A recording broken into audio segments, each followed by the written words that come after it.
fieles, tú permaneces fiel a tu verdad. Esta mañana, Señor, que nos presentamos delante de ti, lo hacemos con una actitud de agradecimiento, sabiendo que todas las cosas las permites para nuestro provecho. Y aun cuando exista en nosotros un momento de dificultad, sabemos que podemos ver tu gloria en nuestra vida en los momentos más difíciles. Hoy agradecemos que tu mano nos sostiene en medio de la adversidad, y agradecemos tu provisión, Señor, en medio de la escasez. Alabado y bendecido sea tu nombre. Ahora queremos pedirte, Señor, nos entregues tu palabra.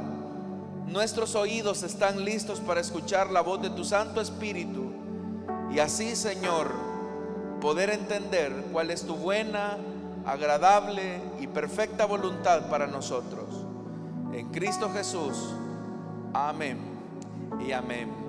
Gloria al Señor, hermanos. ¿Cuántos podemos dar un fuerte gloria a Dios?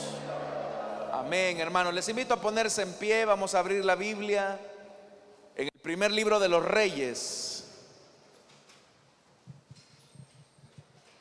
Primer libro de los Reyes, capítulo número 19.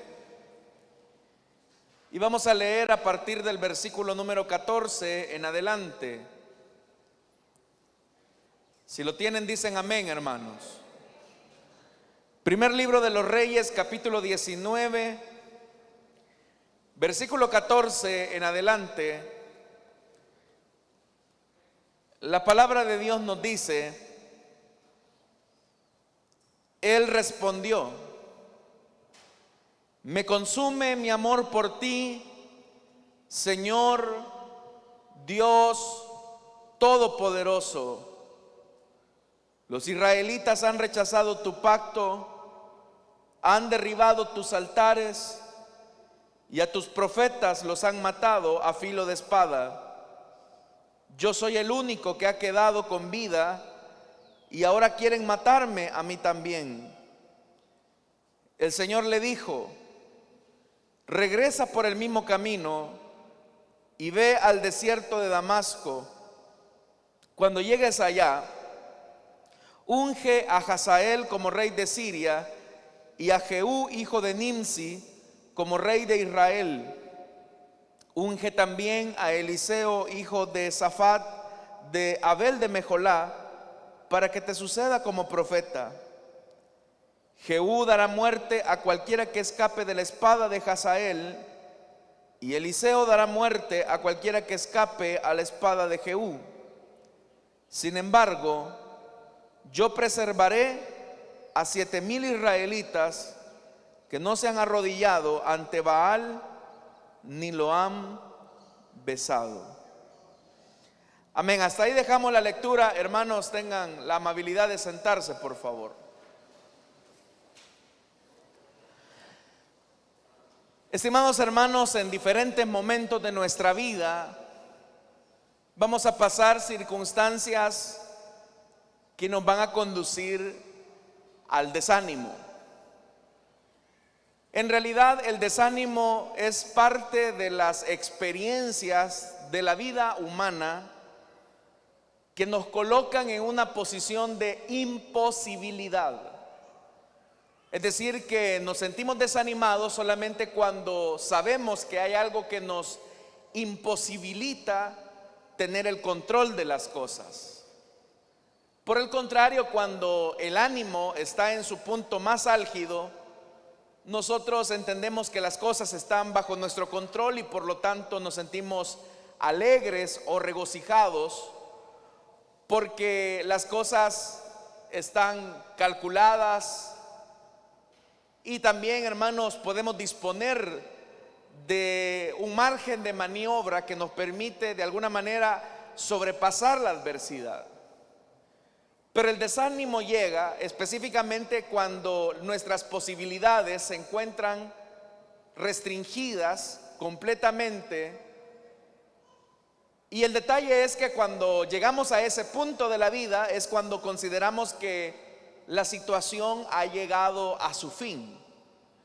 Es decir, que evaluamos que nuestras posibilidades se acabaron y por lo tanto eso nos lleva a pensar que nuestro destino se ha acabado. Esto, hermanos, se puede traducir en diferentes áreas de la vida, como por ejemplo, cuando un matrimonio trata la manera de reconstruir las cosas y quizá una de las partes está tratando por todos los medios de preservar la familia, preservar la relación, tratar la manera de reconciliar la unidad, la relación. Pero cuando solamente se está dando y no hay una respuesta o no hay una retroalimentación a esa actitud de dar, llega un momento en que las personas pueden llegar al punto de decir, bueno, todos mis recursos yo los he agotado y no recibo ninguna respuesta, no recibo ninguna retroalimentación de parte de mi pareja, y parece ser que estas cosas me llevan a pensar que mi matrimonio ha llegado a su fin. Pero ¿por qué es que la persona llega a la conclusión que la relación matrimonial se ha acabado, se ha agotado, se ha extinguido? La razón de eso, hermanos, es precisamente por lo que le acabo de mencionar, porque las personas piensan que al agotarse las posibilidades, las cosas han llegado a su fin, hablando familiarmente. Otra persona también, hermanos, puede encontrarse frente a las imposibilidades de superarse o de crecer económicamente, ya sea que esté emprendiendo algún tipo de negocio o que esté buscando empleo. Muchas veces, hermanos, frente a esa nueva aventura de emprendimiento, normalmente el que es empresario o incluso alguien que anda buscando un empleo, o sea, independientemente de cuál sea la posición, siempre busca las posibilidades que tiene a su alcance. Es decir, quién puede convertirse en inversionista o quién me puede ayudar a entrar a este trabajo. Y es ahí donde se comienzan a barajear posibilidades. Bueno, una posibilidad puede ser que el banco me preste, otra posibilidad es que esta persona invierta, o el que busca empleo puede decir, bueno, yo tengo a un conocido que de alguna manera puede influir en esta empresa o en este negocio. Somos amigos, él me conoce, yo lo conozco. Y siempre estamos hablando de posibilidades que de alguna manera generan cierto optimismo. El problema es cuando todas esas posibilidades se nos van cerrando, y no es lo mismo, hermanos, que se nos cierren esas puertas cuando tenemos algo de recurso a nuestro favor del que podamos echar mano, como por ejemplo aquel empresario que está a punto de entrar a bancarrota y todas las posibilidades financieras se le han cerrado. Los bancos le han cerrado los créditos, los inversionistas no existen. O aquel que también se encuentra en una desesperación de buscar empleo, que puede ser la realidad de la mayoría, y se da cuenta que las influencias, los amigos, resulta ser, hermanos, que no están, o nos dicen hay que esperar, ahorita no hay oportunidades, he tratado la manera de meterte a la empresa, pero no he podido. Cuando nos dicen no, es cuando finalmente a veces llegamos, bueno, llegó el momento del fin. Pero note eso, es solamente cuando las posibilidades llegan al límite, es cuando nosotros concluimos que para nosotros ha llegado el fin, y es ahí donde viene el desánimo. No tenemos fuerzas, o sea, el desánimo es una falta de energía, de fuerza, de actitud positiva frente a la vida, porque entendemos que las cosas se nos han salido de control. Y eso, hermanos, puede verse en cualquier área de la vida. Yo les he mencionado el tema familiar o matrimonial, les he hablado del tema económico, pero también puede ser en el tema espiritual. Puede ser que un hermano o una hermana esté sirviendo con dedicación al Señor, esté dando lo mejor de sí, deseando que las personas puedan responder con la misma actitud de entrega con la que él sirve a Dios. Pero pareciera ser que entre más se esfuerza, las personas se vuelven más renuentes, las personas parecen ser más frías. Y es ahí donde surgen las ideas: yo no nací para esto, probablemente este no es mi lugar, este es un lugar muy seco, yo quizás no soy la persona más indicada.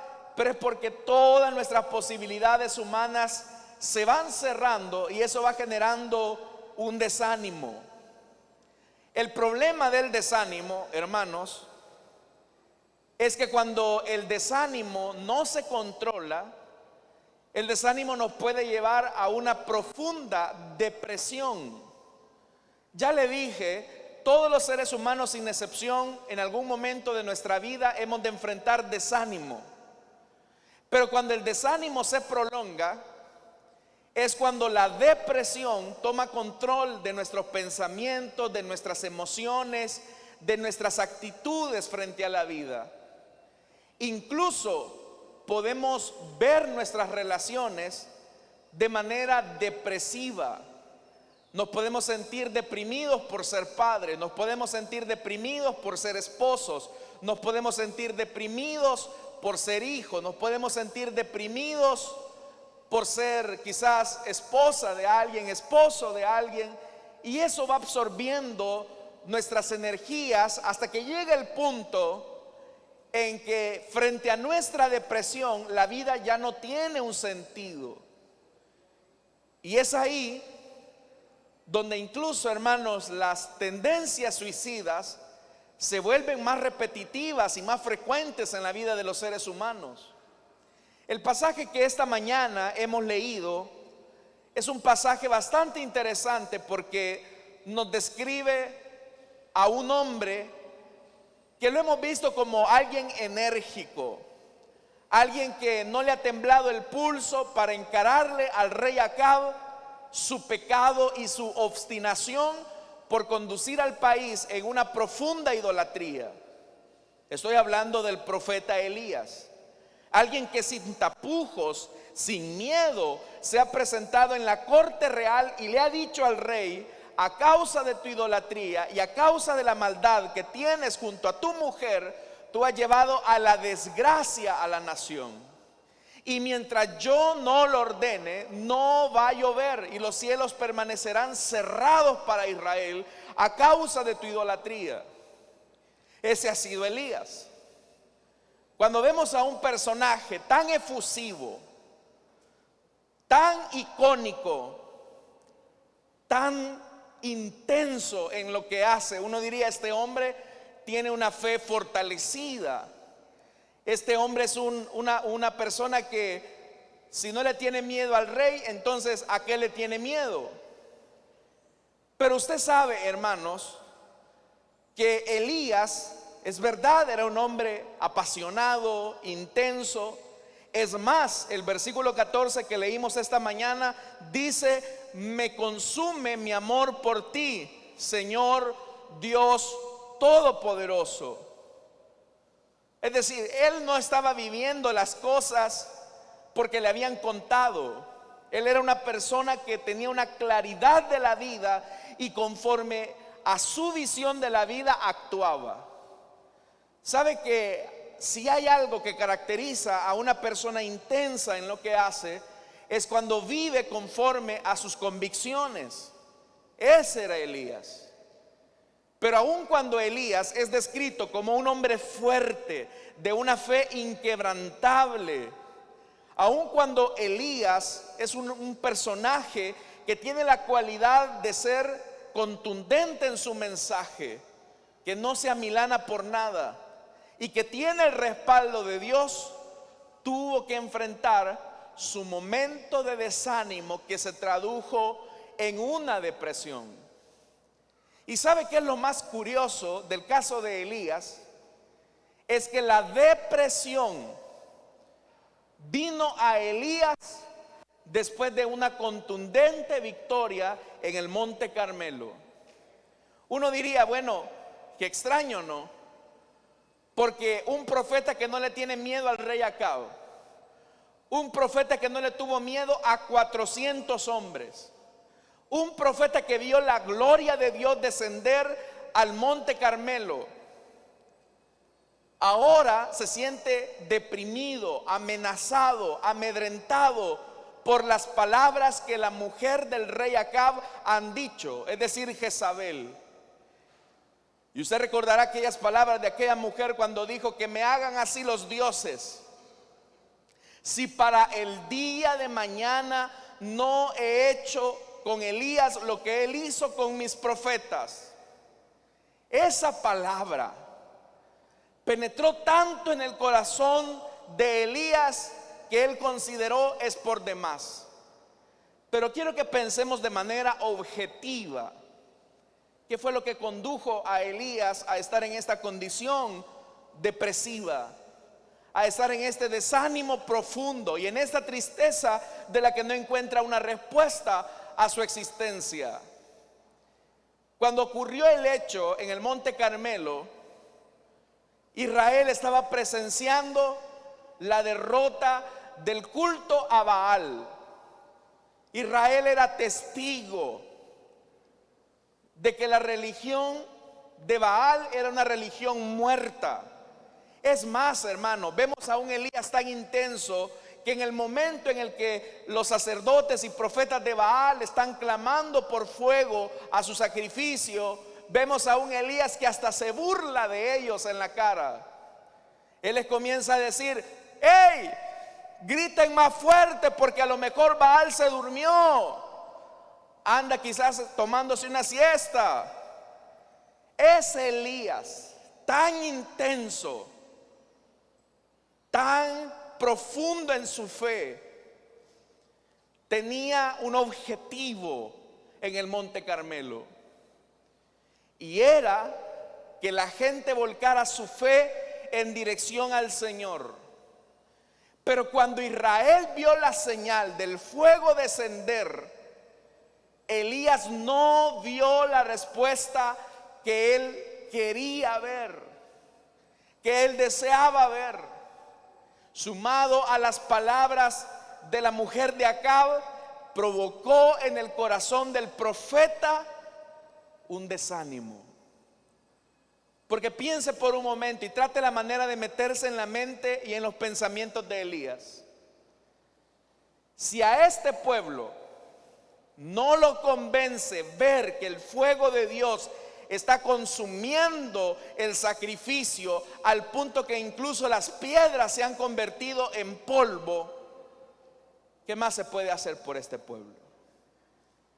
Elías siente que sus recursos se han acabado. Elías sabe que a lo mejor su ministerio ha llegado a su fin. Él incluso en esta etapa más alta de la vida ministerial ha llegado al punto de decir: no vale la pena seguir, me doy por vencido. Y es cuando nos soltamos a nuestra tristeza, cuando el desánimo embarga todas las cosas. El desánimo nos puede llevar incluso a no arreglarnos, por ejemplo, en un día. Hay personas que, por ejemplo, en su desánimo ya no se arreglan. Hay personas que en su desánimo incluso ya no se bañan. Entonces dicen: ¿para qué me voy a bañar? No tiene sentido la vida. Prefieren estar rodeados de personas incluso que les recriminen o les achaquen lo malo que pueden ser. Es que a mí me pasa por esto, yo ya lo intenté, es por demás. Yo traté la manera de salir adelante, pero es por gusto. Y cuando quizás alguien aparece ahí y le dice: oiga, hermano, ¿y por qué no ora? ¿Por qué no busca del Señor? Le animo para que siga adelante. Probablemente quizás la persona diga y lo diga sinceramente: hermano, ya lo hice.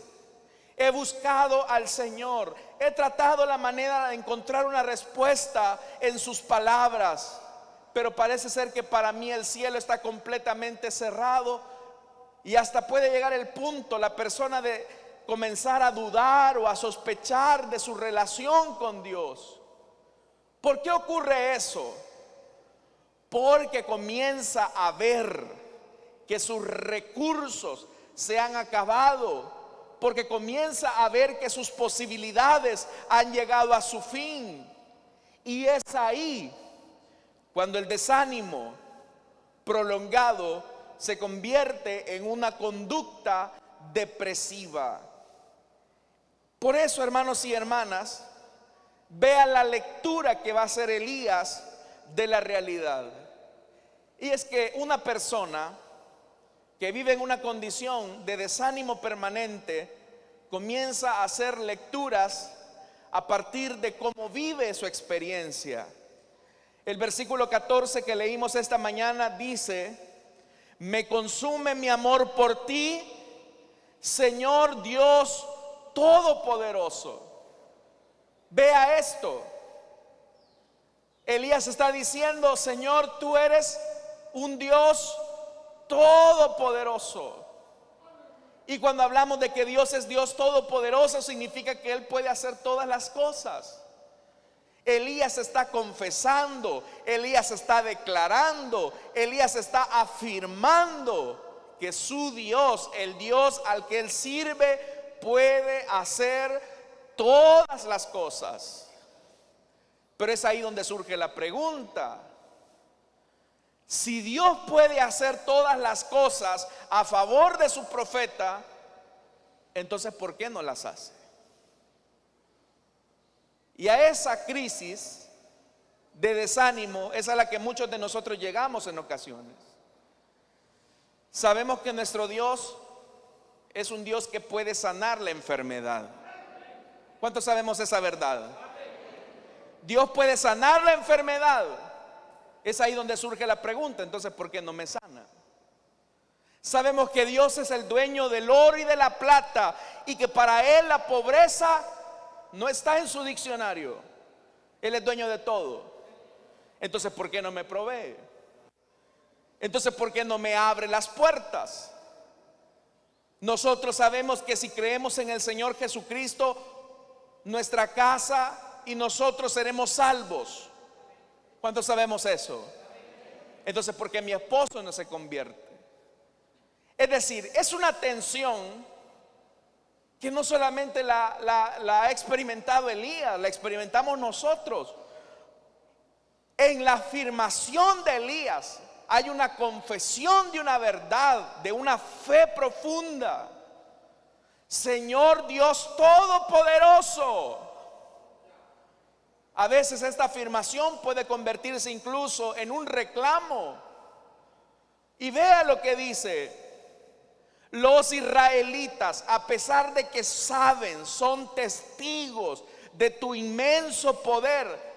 Vea lo que dice: han rechazado tu pacto, han derribado tus altares y a tus profetas los han matado a filo de espada.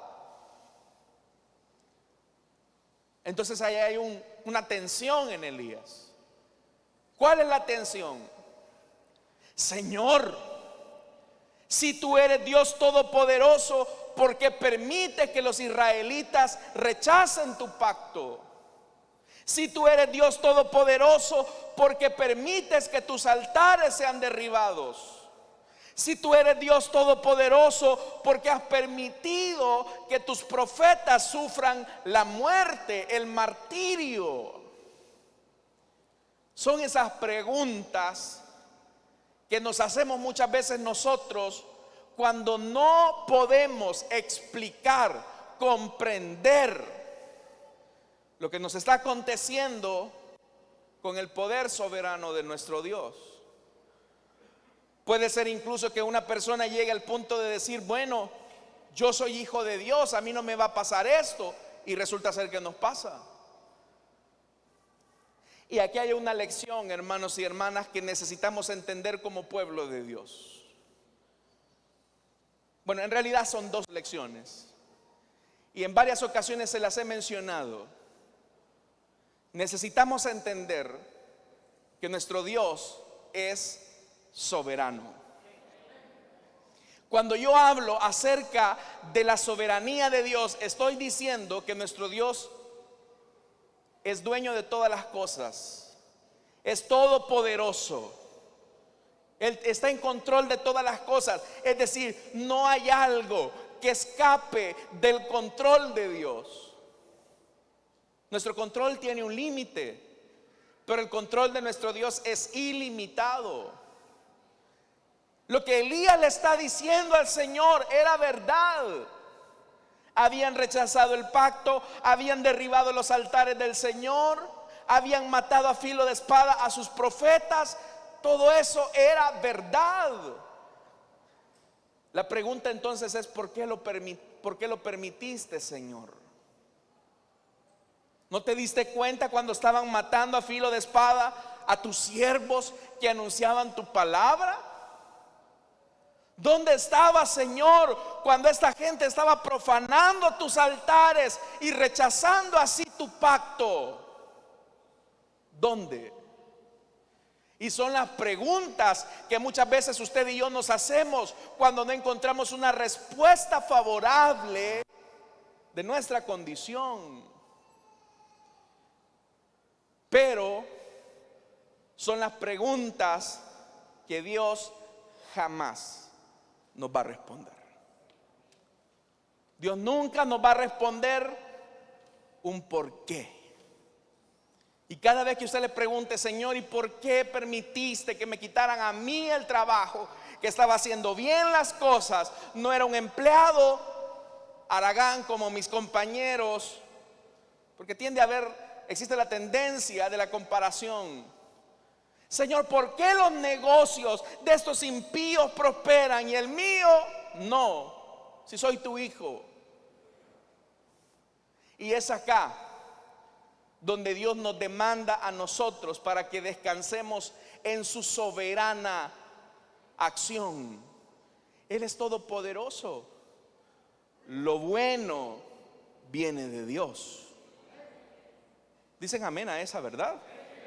Lo bueno viene de Dios, pero también lo que nosotros consideramos como no tan bueno viene de ese Dios soberano. Allá no dijeron tantos amenes. ¿Sabe por qué nos cuesta aceptar esta verdad de que aún lo bueno y lo malo viene de Dios? Por nuestra falta de humildad. Por nuestra falta de humildad.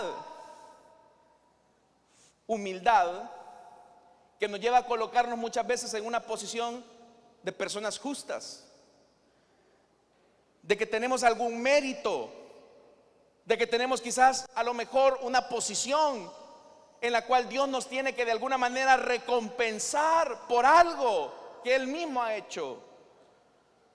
Y vea lo que dice Elías en el versículo 14. Ahí donde yo le digo que puede existir en nosotros una falta de humildad. Verso 14, parte final. Yo soy el único que ha quedado con vida y ahora quieren matarme a mí también. Elías se está poniendo como el único que no ha rechazado el pacto del Señor. Elías se está poniendo como el único que desea preservar la adoración en los altares del Señor. Elías se pone como el único profeta. Y es ahí donde hay una trampa escondida en nuestro orgullo de pensar o creer que somos los únicos que estamos haciendo quizás a lo mejor bien las cosas, o como que si somos los únicos que estamos atravesando ese momento difícil. Cuando usted hace la pregunta: ¿por qué me pasa esto a mí? ¿Y por qué a mí? Usted se está poniendo en una categoría de especial o de privilegiado. Usted se está colocando en una posición: Señor, si yo he hecho bien a la gente, ¿por qué me va así? Y es que cuando caemos en el filo del orgullo, es cuando nuestro desánimo se profundiza, es cuando nuestra depresión hunde raíces en nuestra alma. Y es ahí donde la depresión comienza a generar amargura de la vida. Nos amargamos. Y aún aquellas cosas que Dios hizo por nosotros ya no parecen ser de tanta satisfacción, porque las comenzamos a ver con amargura. ¿Sabe algo? Es interesante ver cómo es que hay cristianos quienes han sido llamados a vivir una vida plena en Jesucristo, siguen teniendo vidas amargadas. La razón de su amargura es porque andan buscando un porqué de Dios y no un para qué Dios permitió esto. Ya le dije, Dios nunca le va a responder porque no pierda su tiempo. Dios es un Dios soberano y los planes de Dios son superiores a los nuestros. Ese es el primer principio. Pero el segundo principio que debemos de entender es la providencia de Dios. Dios es soberano, controla todas las cosas, dispone de todas las cosas para el cumplimiento de sus planes.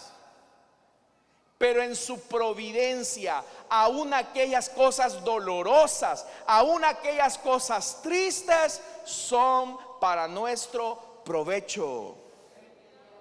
Usted mismo incluso, hermano y hermana, lo dice y lo repite.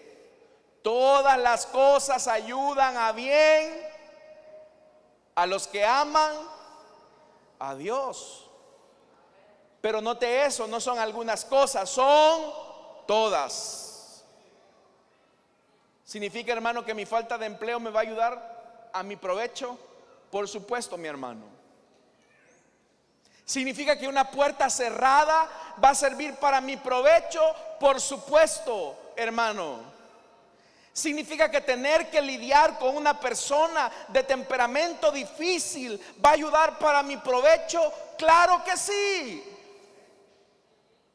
Si yo reconozco que mi Dios es todopoderoso, es soberano y en su amor providencial utiliza todas las cosas para sus planes, Él no quiere mi destrucción.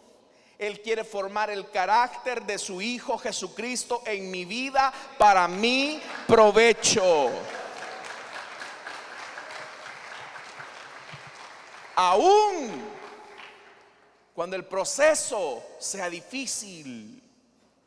Por eso es que más adelante el Señor le dice: Elías, tú piensas que las cosas han llegado a tu fin. Tú piensas que tu ministerio llegó hasta acá. Te equivocas. Y es que cuando nosotros pensamos que Dios pone un punto y final, en realidad no es un punto y final, es un punto y seguido. Esta etapa de tu vida se ha acabado acá, pero acá comienza otra. Versículo 15, el Señor le dijo: oiga, regresa por el mismo camino.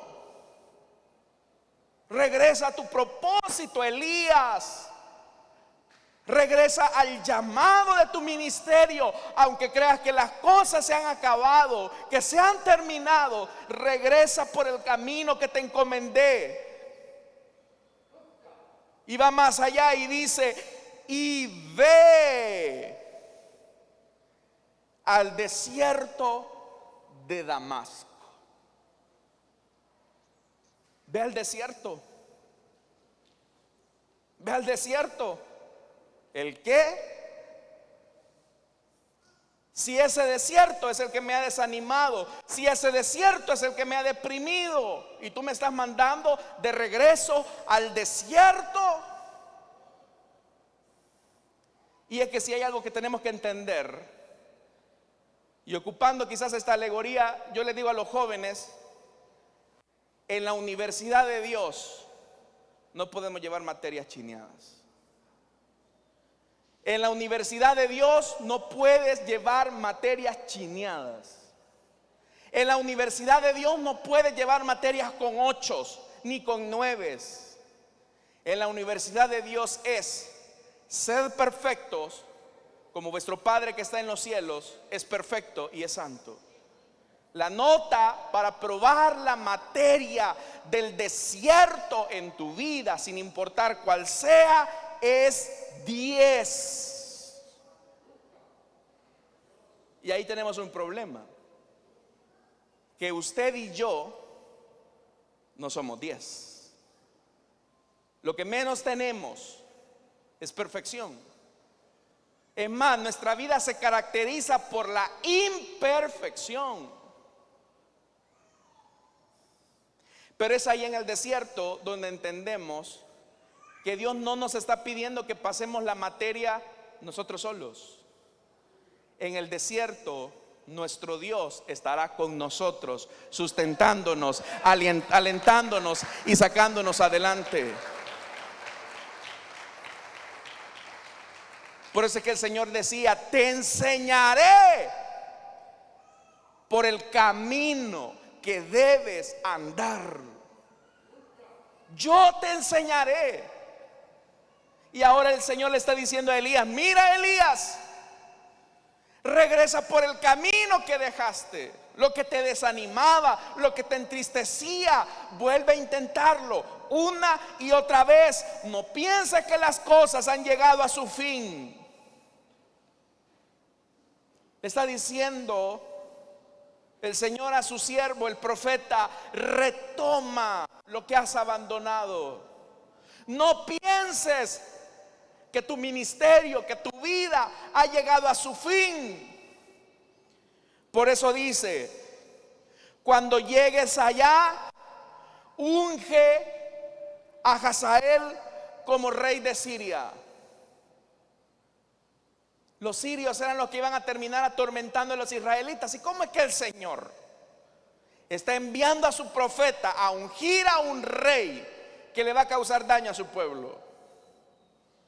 Es como cuando las cosas no tienen sentido, pero Él sabe que sus propósitos son mayores a los nuestros.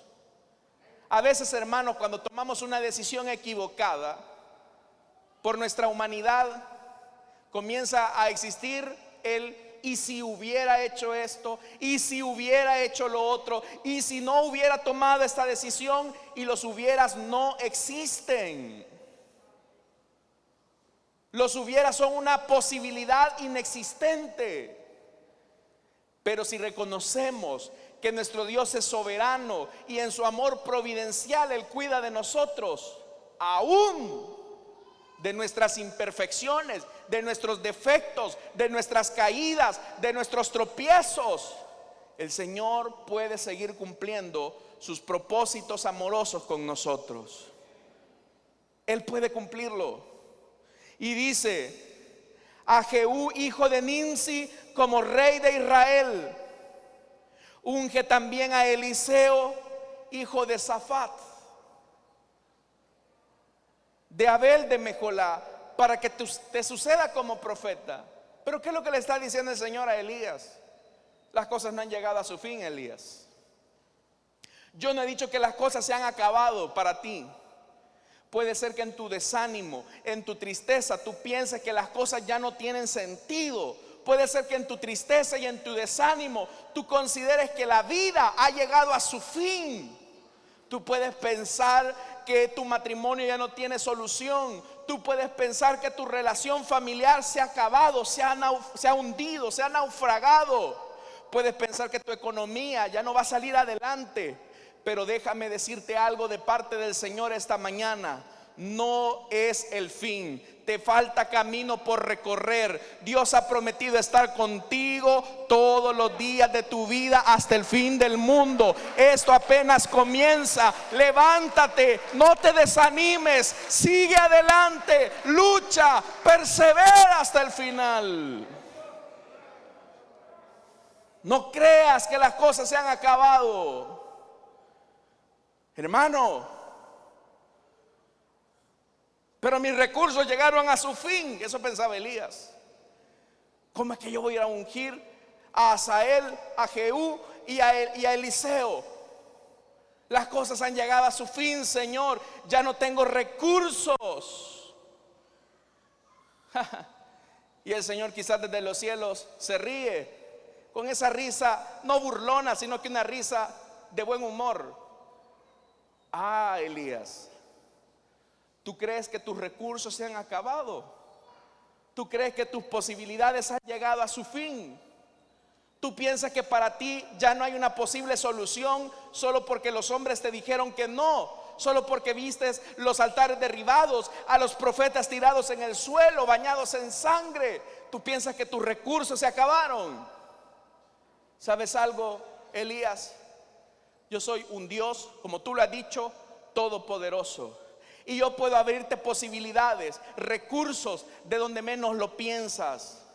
Que tú no lo hayas visto no significa que Dios no puede abrir puertas grandes para ti.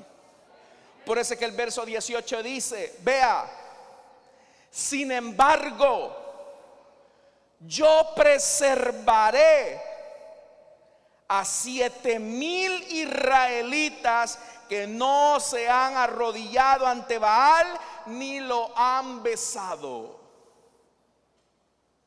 Dos cosas le está diciendo acá el Señor a Elías. La primera: Elías, no te sientas como la última Coca-Cola del desierto. No eres el único. Yo tengo preservado a 7,000. No estás solo. ¿Sabes algo? Si tuviéramos el tiempo acá de poder cada uno de nosotros contar cuáles son nuestros problemas matrimoniales, familiares, económicos, espirituales, nos daríamos cuenta que no somos los únicos que estamos luchando.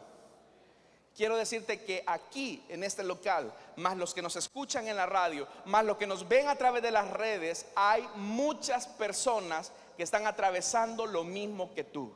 Y la razón de por qué estás experimentando esas dificultades es para ver la poderosa mano de Dios en tu vida, así como estos otros están viendo la poderosa mano de Dios en cada una de sus situaciones.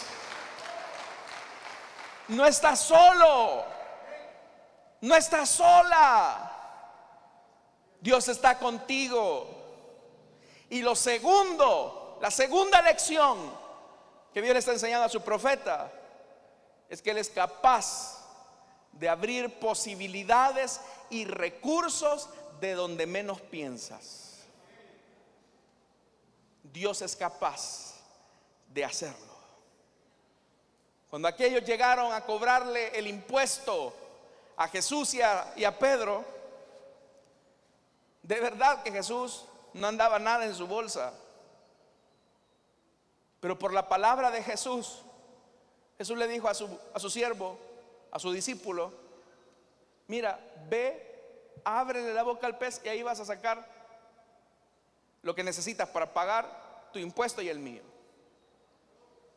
Dios es capaz de abrir bendiciones de donde menos lo pienses. Dios es capaz de abrirte recursos de donde menos lo creas. Ese es el Dios que hace lo imposible. Ese es el Dios que te dice: no has llegado a tu fin. Este no es el fin. Tengo grandes bendiciones para ti esta mañana. He decidido abrirte bendiciones a ti esta mañana de donde menos lo piensas. ¿Cuántos lo creen? ¿Cuántos lo creen? Esta es la mañana en que Dios abrirá camino para el que se creía que no tenía camino. Esta es la mañana para que los matrimonios arruinados sean restaurados por el poder de Dios. Así que no te des por vencida, guerrera, sigue peleando. Dios está contigo.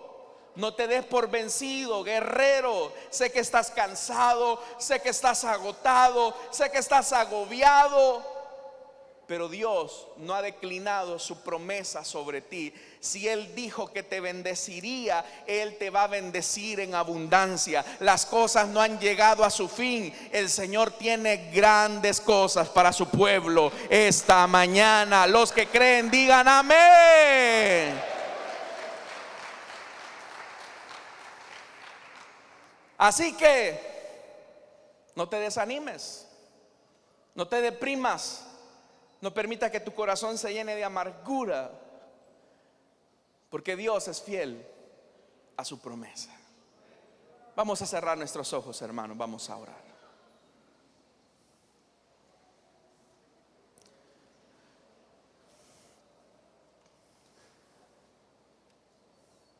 Esta mañana quiero hacer una invitación rápidamente para aquellas personas que desean entregarle su vida a Cristo o desean reconciliarse, que quieren experimentar el poder de Dios cuando los recursos se han acabado. No estás solo, no estás sola, pero necesitas que el Señor te ayude esta mañana. ¿Por qué no le abres tu corazón a Él? ¿Por qué no le abres tu corazón a Él y le dices: Señor, por mis propias fuerzas he tratado la manera de hacer las cosas, pero siento que fracaso, lo he intentado todo humanamente. Tú necesitas al Señor. Tú necesitas al Señor. Así que si tú deseas reconciliarte o deseas recibir a Cristo, puedes ponerte en pie. Vamos a orar por ti. Dios le bendiga al caballero que se pone en pie. ¿Hay alguien más que desea entregarle su vida a Cristo o desea reconciliarse? Puede ponerse en pie. Vamos, oremos. Dios le bendiga a la joven allá atrás. ¿Hay alguien más que desea entregarle su vida a Cristo o desea reconciliarse? Póngase en pie, vamos a orar por usted. ¿Hay alguien más? ¿Hay alguien más? Estoy a punto de terminar esta invitación y vamos a orar por estas vidas. Pero si hay alguien más que desea entregarle su vida a Cristo o desea reconciliarse, póngase en pie. Experimente el poder de Dios en su vida. Pueblo de sacerdotes y sacerdotisas, intercedan por las personas esta mañana. Comiencen a orar, hermanos. Hermanos, oren en esta hora para que el Señor toque las vidas. ¿Hay alguien más? ¿Hay alguien más esta mañana que quiere experimentar la gracia, el poder de Dios? Cierro esta invitación ya. Vamos a orar por estas vidas. Pero si hay alguien más, póngase en pie. Oremos por estas vidas entonces. Y si en lo que estamos orando hay alguien que desea entregarle su vida a Cristo, póngase en pie. Vamos a orar por usted. Padre que estás en los cielos, Señor amado, te damos las gracias porque tú sigues tocando las vidas y los corazones. Queremos pedirte, Señor, que tú perdones sus pecados. Lávales en tu sangre, Señor. Dales la vida que has prometido, esa vida plena que solamente hay en Jesucristo, el Hijo de Dios. Señor amado, aliéntalos, levántalos. Dales esa bendición de tu presencia, que a partir de este momento tu Espíritu Santo venga a ellos a morar. En el nombre de Jesús, pongámonos en pie, hermanos. Y hoy el Señor desea darte bendiciones abundantes, aun cuando tus recursos se han acabado. Así que esta mañana solamente cree. Vuelve por el camino del desierto. Depende del Señor, porque has de ver la mano del Señor en ti.